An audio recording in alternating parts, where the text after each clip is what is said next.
идома. хулоса бо марта рӯзгори ноороме доштем ва ҳамеша гӯш ба овоз будем ки ё хонаро оташ мезанад ё худро аз панҷара берун меафканад.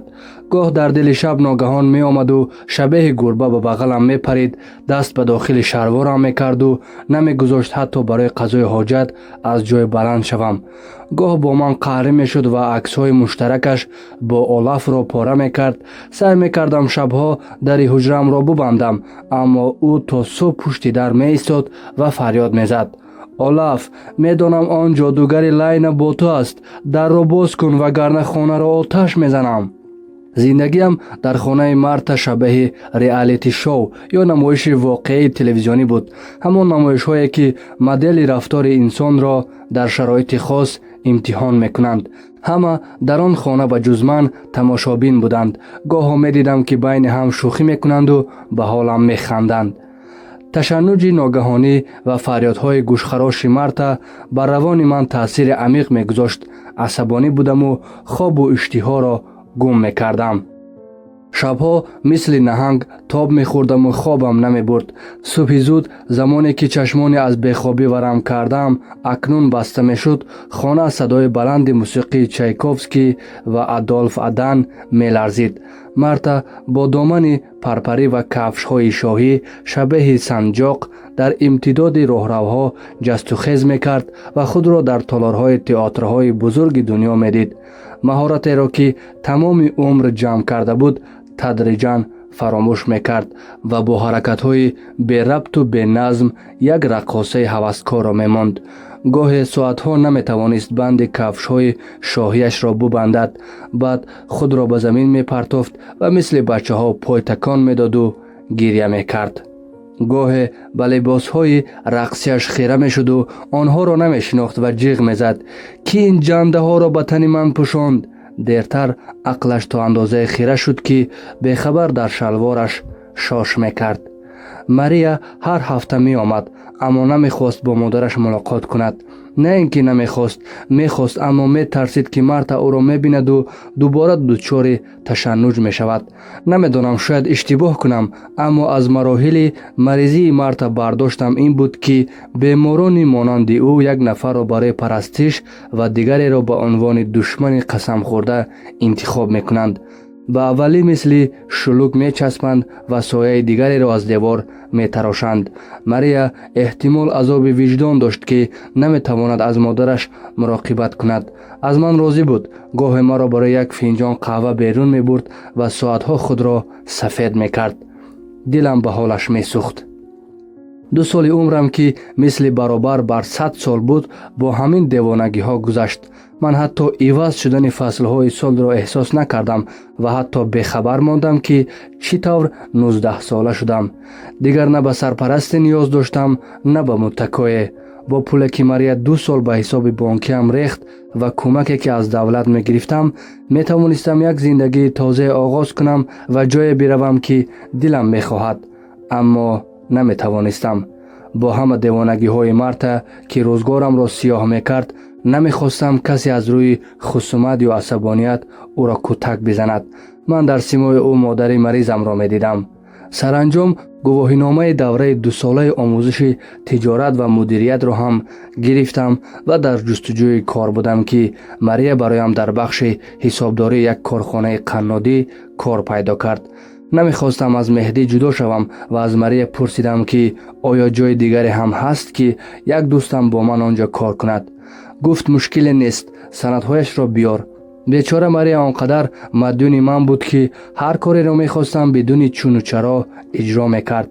аммо вақте фаҳмидам ки ин корхонаи маъруфи қаннодӣ бо фурӯшгоҳҳое дар ҳар гӯшаи Финланд мутааллиқ ба Марта аст, шигифтзада шудам. инро Богуслава ба ман гуфт ки тамоми асрори ин хонаводаро медонист. ӯ ба хушҳолии ман аз кори ҷадидам писханд зад. хеле содалав ҳастӣ писар. Мария заранг аст, дуруст мисли модараш. коргари беминнату камхарҷ мехоҳад, то дар он ҷо барояш чашму гӯш бошад ва пули зиёд ҳам напурсад. ки беҳтар аз ту, ки 2 сол аз модари девонааш муроқибат кардӣ ва ҳоло ки Марта пой бар лаби гӯр мегузорад, Мария барояд рисолати дигар пайдо кардааст. به حرف این زن عقده‌ای که درون تاریکش بغض و نفرت 40 ساله دارد باور نکردم. من مریا را بهتر از او می‌شناختم. وضعیت مرتا روز به روز وخیم‌تر می‌شد.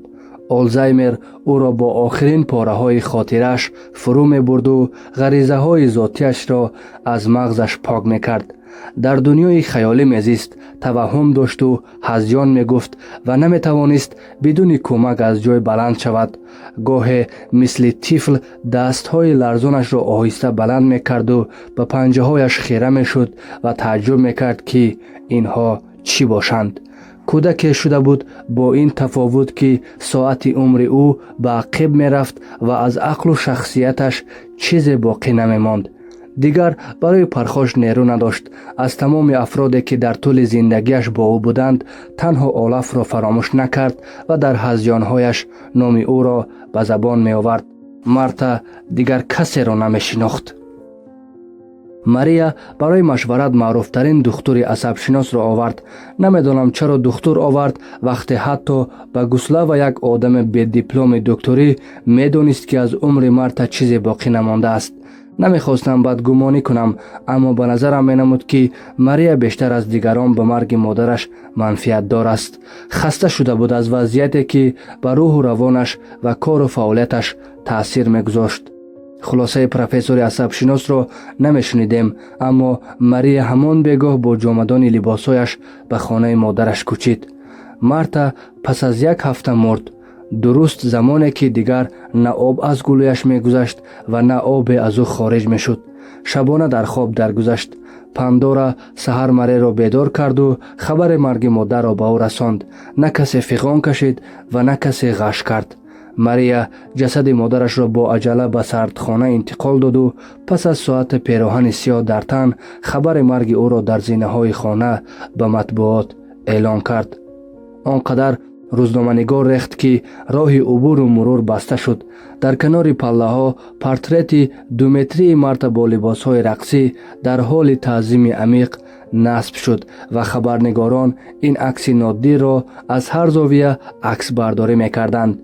بعد لحظه دنیا با همین عکس که انگار آخرین احترام مرتا به خانواده‌اش بود از مرگ پریما بالرینا با خبر شد و موج تعزیه ها از رئیس جمهور تا وزیر و کبیر، مستندها و عکس های نادر مرتا تلویزیون و اینترنت را پر کرد. جنازه با شکوه داشت مرتا. هزاران نفر به کوچه های پایتخت ریخته جنازه او را با ادای احترام کف کوبان به راه آخرت گسیل کردند. مریا سعی میکرد رفتن مادرش را مثل پرواز یک پروانه زیبا و لطیف جلوه دهد. او در تلویزیون میگفت که مادرش تا آخر عمر بلدهای دوست داشته‌اش را تماشا میکرد و زیر نوای نازنین خفته از دنیا درگذشت.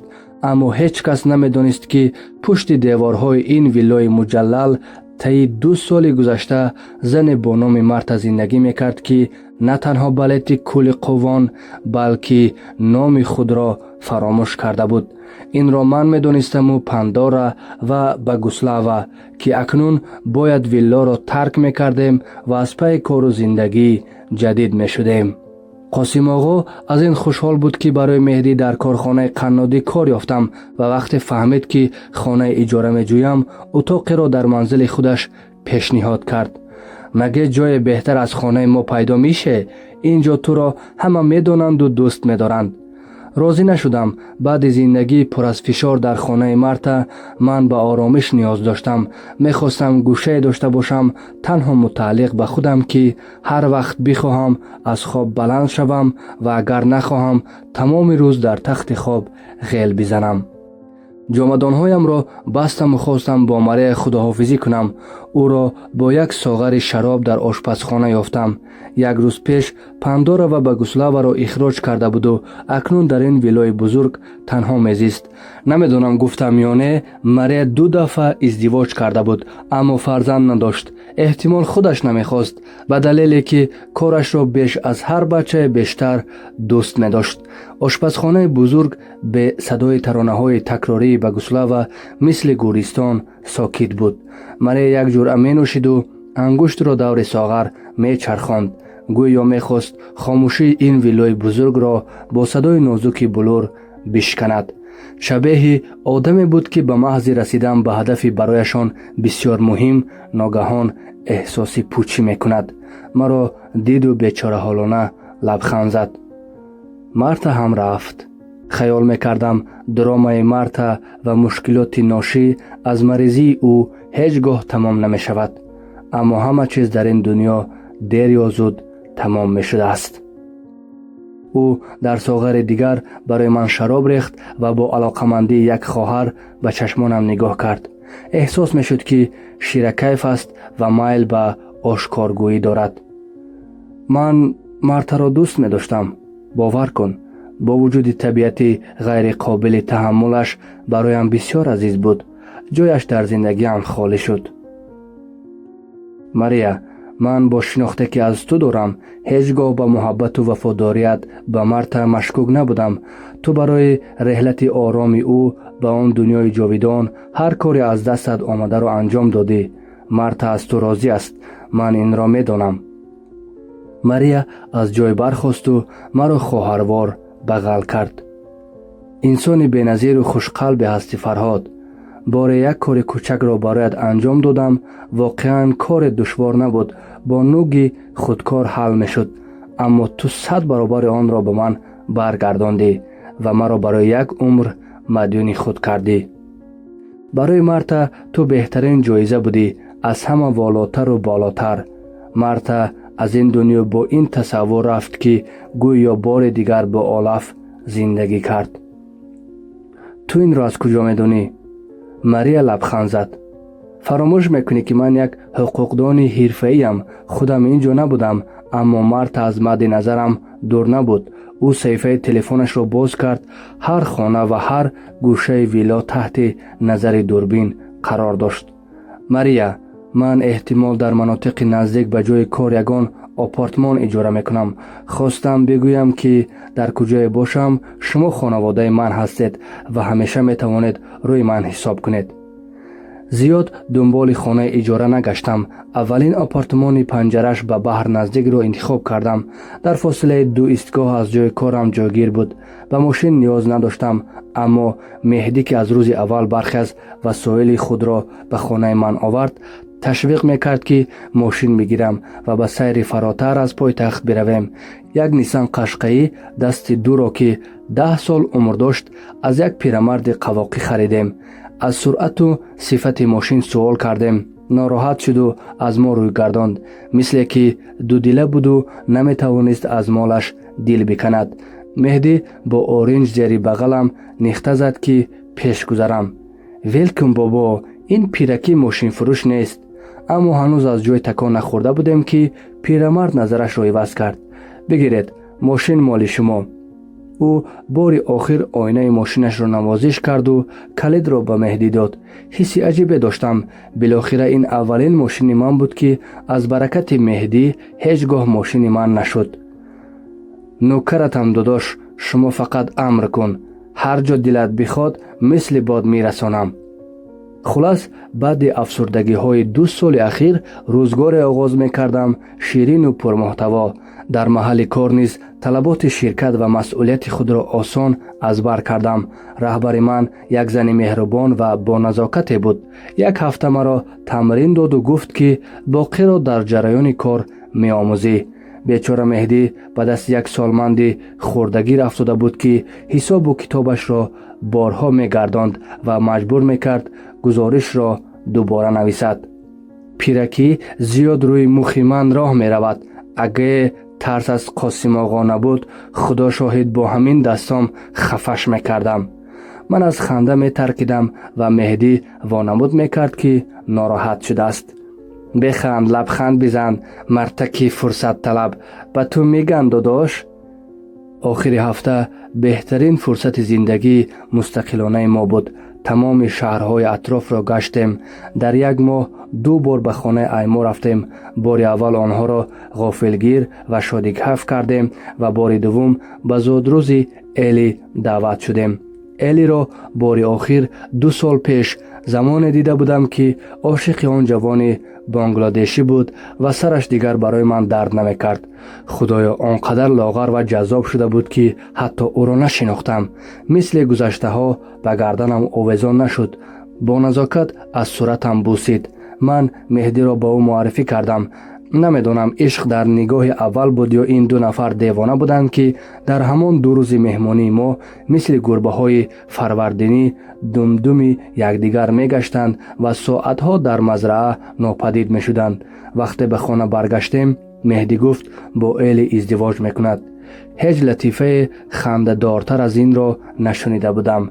بعداً اتفاق افتاد که زندگی مرا به کلی تغییر داد. یک روز ماریا با من در تماس شد و برای 1 فنجان قهوه به طرفخانه واقع در آشیانه اول دفتر کاری دعوت کرد. در گوشه نزدیک به پنجره ماریا، ایما و صفیه را دیدم که با چهره های آشفته از هم چشم نمیکندند. من از ملاقات یک جای با این 3 نفر خاطره خوبی نداشتم و نگران شدم که باز از من چی میخواهند. مثل گذشته ها مرا با آغوش نکشیدند، تنها با هم دست دادیم. بشین فرهاد، گفت ماریا. او صندلی خود را به ایما و صفیه نزدیک برد و اشاره کرد که من در صندلی مقابل بنشینم. حیران شدم.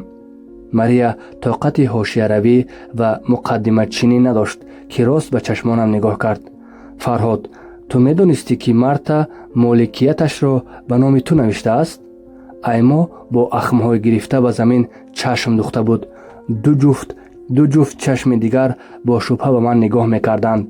شوک شدم. خیال کردم بام طرفخانه بر سرم فرو ریخت. با دیدگانی از حیرت بزرگ شده به 2 خواهر که انگار مرا بازجویی میکردند چشم دوختم.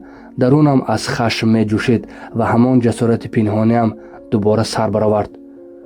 شما مرا کی خیال کردید؟ شاید به دلیل جوانی خیلی چیزها را نفهمم، اما یک چیز را خیلی خوب یاد گرفتم که خوبی را با خوبی جبران کنم. ماریا، اگر فکر میکنی که من پشت سر تو با مرتا معاملات داشتم اشتباه میکنی.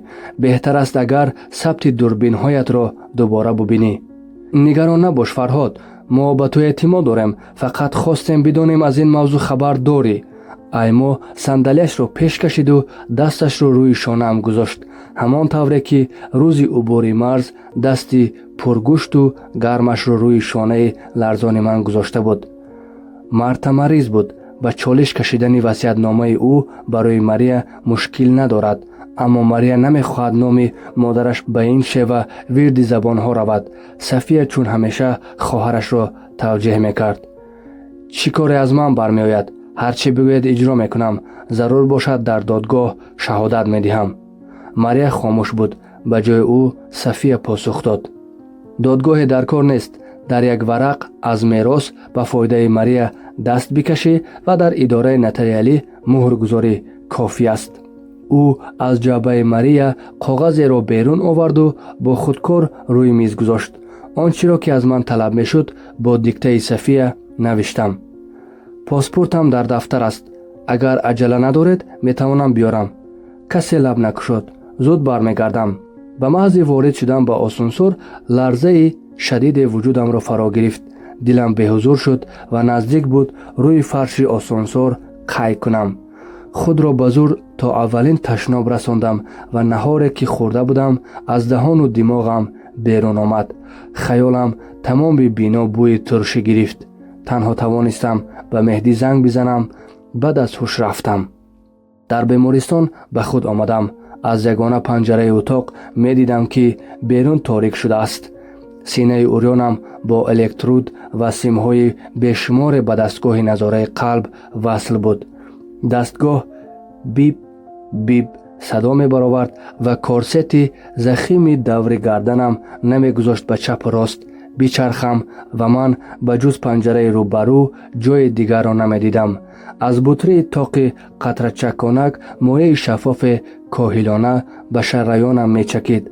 از این همه دستگاه و سیم و بند و بار معلوم می شد که تشنج جدی را از سر گذرانیدم. شنونده‌های عزیز، ادامه را در قسمت دیگر خواهید شنید.